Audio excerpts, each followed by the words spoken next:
आइए एक बार फिर से स्वागत है मेरे चैनल मावी एमसीक्यू क्लासेस पर। आज की वीडियो में 10th क्लास एसएसटी की बुक इकोनॉमिक्स के चैप्टर 3 के 15 इम्पॉर्टेंट एमसीक्यूज लेकर आई हूँ आपके लिए। अगर अब तक आपने चैनल को सब्सक्राइब नहीं किया है तो जल्दी से चैनल को सब्सक्राइब कर लें। आइए शुरू करते हैं।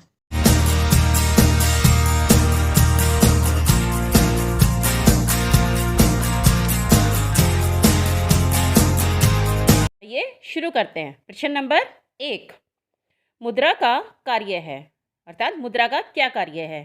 मुद्रा क्या होती है बच्चों? विनिमय का माध्यम। विनिमय होता है लेन देन। मुद्रा के क्या कार्य हैं? वस्तुओं को बेचने में सहायक है, वस्तुओं में सेवाओं को खरीदने में सहायक है, साख का निर्माण करती है, या उपरोक्त सभी। इसका आंसर है उपरोक्त सभी। साख मतलब उधार। प्रश्न नंबर 2 देखिए, कौन सा बैंक केंद्रीय सरकार की तरफ से करेंसी नोट जारी करता है? कोऑपरेटिव बैंक, एचडीएफसी बैंक, भारतीय स्टेट बैंक, या रिजर्व बैंक ऑफ इंडिया, जिसे आरबीआई कहते हैं। इसका सही आंसर है रिजर्व बैंक ऑफ इंडिया। यह भारत का केंद्रीय बैंक भी है। ये दूसरे अन्य बैंकों के ऊपर नज़र रखता है, उन्हें रेगुलेट करता है। तो इसका सही आंसर है करेंसी नोट कौन जारी करता है? Reserve bank of India. प्रश्न नंबर 3 देखिए, किस चीज़ को बैंक निक्षेप कहा जाता है? बैंक खातों में जमा मुद्रा, घर पर रखी मुद्रा, बैंक कर्मचारी, या उपरोक्त सभी। और इसका सही आंसर है बैंक खातों में जमा मुद्रा। लोग अपनी बचत को, सेविंग्स को बैंक खातों में जमा कर देते हैं और इसी को बैंक निक्षेप कहा जाता है। ज़रूरत के वक्त वो निकाल लेते हैं। प्रश्न नंबर 4 देखिए, भारत में बैंक अपनी जमाओं का कितना प्रतिशत हिस्सा नगद रूप में रख सकते हैं? कितने प्रतिशत हिस्सा नगद रूप में अपने पास रख सकते हैं? 10%, 15%, 20%, या 25%?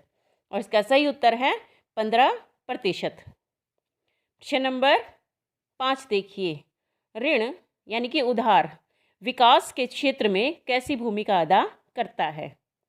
नकारात्मक, सकारात्मक, सामान्य, या उपरोक्त में से कोई नहीं।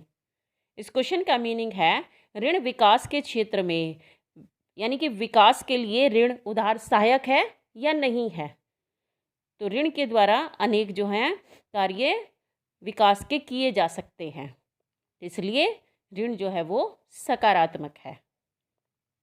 प्रश्न नंबर 6 देखिए, निम्नलिखित में से औपचारिक ऋण स्रोत कौन सा है?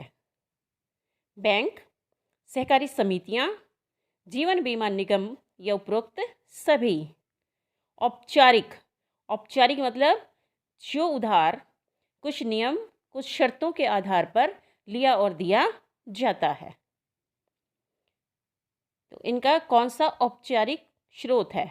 बैंक, सहकारी समितियां, जीवन बीमा निगम, या उपरोक्त सभी? और सही उत्तर है उपरोक्त सभी, क्योंकि यहाँ से किसी भी प्रकार का ऋण प्राप्त करना, उसके लिए ज़रूरी कागजात या आपके कोई समर्थक ऋणाधार, यानी कि अर्थात कुछ ज़रूरी शर्तों को पूरा करने के बाद ही इन स्रोतों से ऋण प्राप्त किया जा सकता है। प्रश्न नंबर 7 देखिए, सरकारी नियंत्रण ब्याज की दर अपेक्षाकृत कम, समर्थक ऋण आधार, कागजी कार्यवाही किस प्रकार के ऋण स्रोत की विशेषताएं हैं?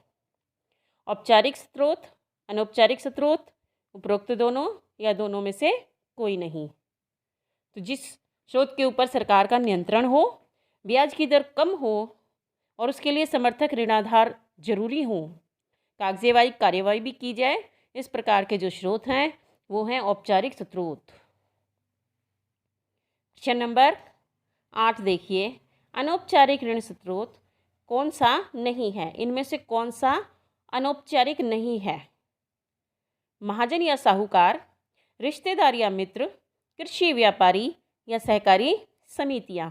औपचारिक और अनौपचारिक आपने ऊपर वाले क्वेश्चन में पढ़ा औपचारिक, और ये है अनौपचारिक। अनौपचारिक ऋण स्रोत कौन से होते हैं? जिनमें किसी नियम और उनका ध्यान नहीं रखा जाता। इसमें महाजन या साहूकार या रिश्तेदार या मित्र अपने हिसाब से ब्याज की दर तय करते हैं उसके लिए किसी कागजात की ज़रूरत नहीं पड़ती है। कोई ऋणाधार भी कोई उतना, ये उसकी मर्ज़ी के ऊपर होता है जो ऋण देने वाला है कि वो क्या ऋणाधार के रूप में रखना चाहता है या नहीं रखना चाहता है।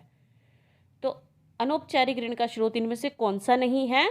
सहकारी समितियाँ, क्योंकि ये तो औपचारिक स्रोत हैं। प्रश्न नंबर 9 देखिए, ब्याज दर, ऋण, समर्थक ऋणाधार, आवश्यक कागजात, भुगतान के तरीके को सम्मिलित रूप से क्या कहा जाता है?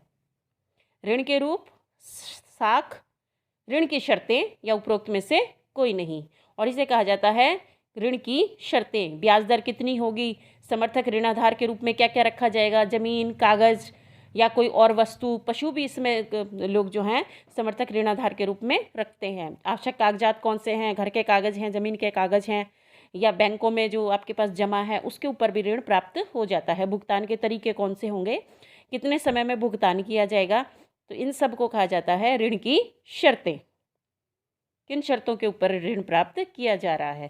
प्रश्न नंबर 10, ऋण के औपचारिक स्रोतों में शामिल नहीं है बैंक, सहकारी समिति, नियोक्ता या बीमा कंपनियां। इसका सही आंसर है जो औपचारिक स्रोत में शामिल नहीं है वो है नियोक्ता। नियोक्ता यानी कि नियुक्ति देने वाला या जो आपका मालिक है, तो इसका आएगा नियोक्ता। प्रश्न नंबर 11 देखिए, स्वयं सहायता समूह में बचत और ऋण संबंधी अधिकतर निर्णय किसके द्वारा लिए जाते हैं? बैंक द्वारा, सदस्यों द्वारा, गैर सरकारी संस्था द्वारा या उपरोक्त में से कोई नहीं। स्वयं सहायता समूह, ये जो छोटी छोटी बचत होती हैं उनको, जो छोटे और गरीब लोग हैं वो अपनी बचतों को एक जगह इकट्ठा कर लेते हैं और जो ज़रूरतमंद होता है अपने में से, ग्रुप में से ही उसको दे दिया जाता है। बहुत ही आसान ऋण शर्तों के ऊपर, ब्याज की दर बहुत कम होती है। तो इसका निर्णय कौन करता है कि बचत और ऋण संबंधी अधिकतर निर्णय किसके द्वारा लिए जाते हैं? तो इसका आंसर आएगा सदस्यों के द्वारा। इस समूह में 15 से 20 व्यक्ति होते हैं।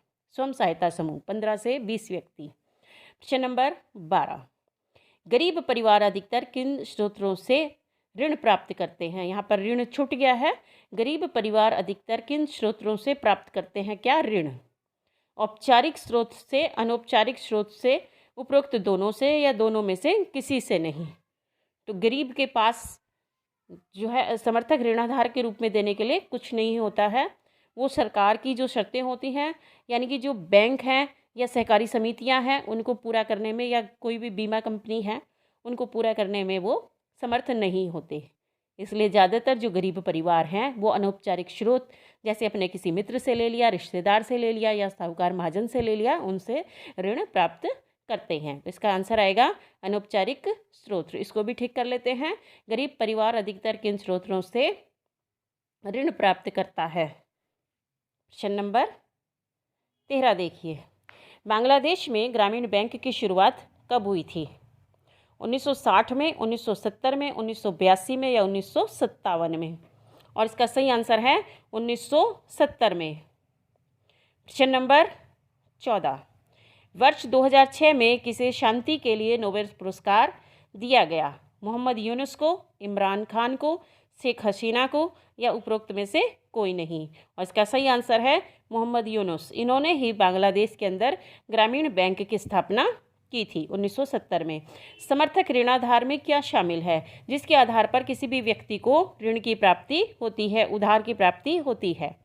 जमीन या मकान, बैंकों में जमा पूंजी, पशु या उपरोक्त सभी? और इसका आंसर है उपरोक्त सभी।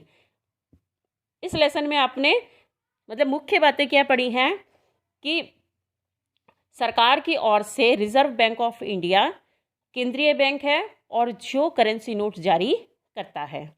दूसरी चीज़ यह है कि जो ऋण है उसके दो स्रोत होते हैं, औपचारिक और अनौपचारिक, और उन दोनों की जो औपचारिक हैं उनकी शर्तें आसान हैं। बैंक की जो ब्याज की दर है वो कम है, लेकिन उसके लिए ज़रूरी कागजात वो काफ़ी ज़्यादा, औपचारिकताएं बहुत पूरी करनी पड़ती हैं। इसलिए अधिकतर लोग, जो गरीब लोग हैं, वो अपना जो अनौपचारिक स्रोतों से, अपने जैसे मित्रों से, रिश्तेदार से, उनसे ज़्यादा ऋण लेना पसंद करते हैं।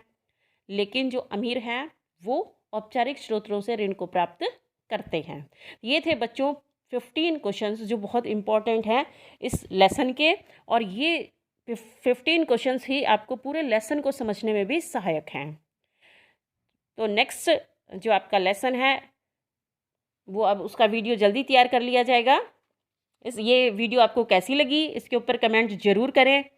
वीडियो को सब्सक्राइब करें, लाइक करें, शेयर करें, कमेंट करना ना भूलें। दोबारा से कह रही हूँ आपको, कमेंट करें, तभी आपके लिए अच्छे जो हैं वीडियो और तैयार हो सकेंगे। और साथ में बेल आइकन भी ज़रूर दबाएं। धन्यवाद।